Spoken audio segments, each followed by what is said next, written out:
This is the Miller philosopher. So pop quiz. Could the Silmarils have accepted Maedhros and Maglor at the end of the First Age? On the surface, this seems like a pretty easy question to answer. No. Both were not only involved in all three battles/massacres of their own kind, but were also bound to the oath of their father that no living or non-living thing on Middle-earth was to come between them and repossessing the three Jewels of Feanor that was stolen from him long ago by Morgoth. A crime that in and of itself also tainted the Silmarils with blood by that of Finwë, if you want to include him in that, along with the two great trees of Valinor. However, I have a question about that, because mercy is a big component in Middle-earth philosophy and plays a key role in the much later fall of Sauron during the Third Age. So, why couldn't any be shown to the last two sons of Feanor after all? Argument 1 for that being that they were the kindest of the brothers. Both seem to have tried not only to not follow the oath to commit more kin-slayings, but had also seemingly repented of their acts long before at Lothscar, when Maedhros at least had non-verbally rejected his father's decision to burn those ships which they stole in blood from the Teleri elves back in Valinor. Maedhros, at the least, shows the deepest remorse in that, in repentance of what the Noldor did at Alcalane to get those ships, he voluntarily turns over the leadership of the Noldor of Middle-earth over to his uncle Fingolfin, someone whom Feanor seesawed between seeing him as a sworn enemy and a warily accepted stepbrother at the best of times. Maedhros also had no part in the crimes of his brothers Celebrum and Curufin to take over Nargothrond and leave their cousin Finrod to die at the hands of Sauron.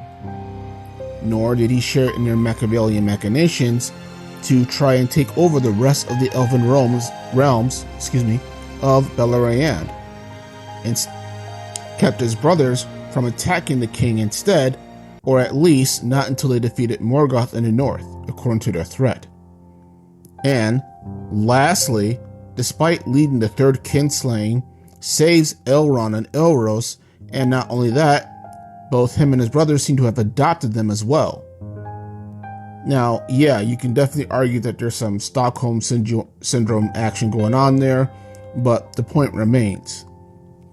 Maedhros, and arguably by extension Maglor, can arguably be considered the most forgivable of the sons of Feanor, or for that matter, of the entire immediate family, with, of course, the exception of Nerdinel, who had chosen not to go in the first place. So then, why not forgive them? I did a video a little while ago on the Curse of the Jewels, comparing Maedhros, Frodo, and Gollum, and how similar their arcs were, despite being separated by the vast amounts of time, and none of them obviously having even heard of each other.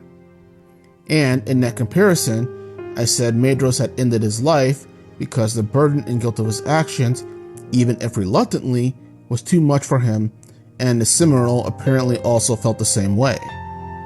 So, even if the Silmaril somehow forgave him because he never wanted to do the evil that he did, it's like what Bucky tells Captain America in Captain America Civil War. He still did it. But I think there's also the aspect of the nature of the Silmaril itself, and where it came from, that played a part in its unwillingness to be possessed by Maedhros and Maglor. All three jewels are a reflection of the light from the original two trees in Valinor, that themselves were made from the Valar in a time that was without evil. That they were, in effect, extensions of who the Valar were themselves at that time, pure of intent and not knowing about evil or betrayal. They were pretty much basically little children, if you will, pure of spirit. Of the 11 possessors of the Silmarils, or those that had touched them, only 6 of them did they allow to handle them. Those 6 being Feanor, before he fell into madness, and Beren, Luthien, Dior, Elwing, and Arendil. The one common element that they all share was that there was no evil intent during the time which they possessed them or touched them. Yes, even Feanor, because whatever his issues, he hadn't descended into madness and grief at that time, which pretty much drove him to his later actions that we all know him for. So what that tells me is that the reasons why the Silmarils could not forgive Maedhros and Maglor was that despite the good that they had done, there were still evil decisions that they had made and acted on.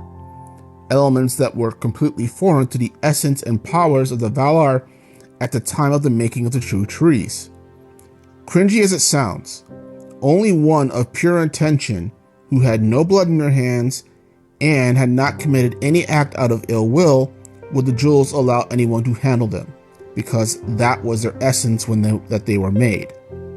And, by extension, this also could explain the plot holes of why mortals could handle a holy object, even if for a short time. Why Arendelle was allowed to pass to the Undying Lands to see the Valar themselves face to face, and why the Númenórean invasion in the Second Age was such a catastrophe. That the ability to be around holy objects and places doesn't lie in the race or species as much as it lies in the intent of their purity or lack thereof. That might be controversial to some people, but I said it. So, to be honest, this might actually exclude even potentially the Valar themselves, because the Silmarillion says that they did not truly understand evil until Morgoth's betrayal by the killing of the two trees and of High King Finwë, and emotionally, and maybe spiritually, scarring Feanor. So, though they don't commit any outright evil actions, it can be interpreted that the very understanding of evil that they now possess might actually taint them like it did Maedhros and Maglor, and that the only reason that they would still be able to handle or touch them would be because they're the Valar, and therefore they still had the higher authority, whereas elves and mortals did not. That being said, those are my thoughts on that particular question, if the Silmarils could forgive the last sons of Feanor, and why or why not. But having given my thoughts on that, what are your thoughts? Do you think the Silmarils could have forgiven or should have forgiven the last sons of Feanor at the very end? Do you think that it might even be hypocritical that Frodo, who had failed at the last minute to destroy the ring and had only accomplished the mission because Gollum had fell, was forgiven for his actions, and yet Maedhros and Maglor were not? Do you think that perhaps the amount of blood actually does matter?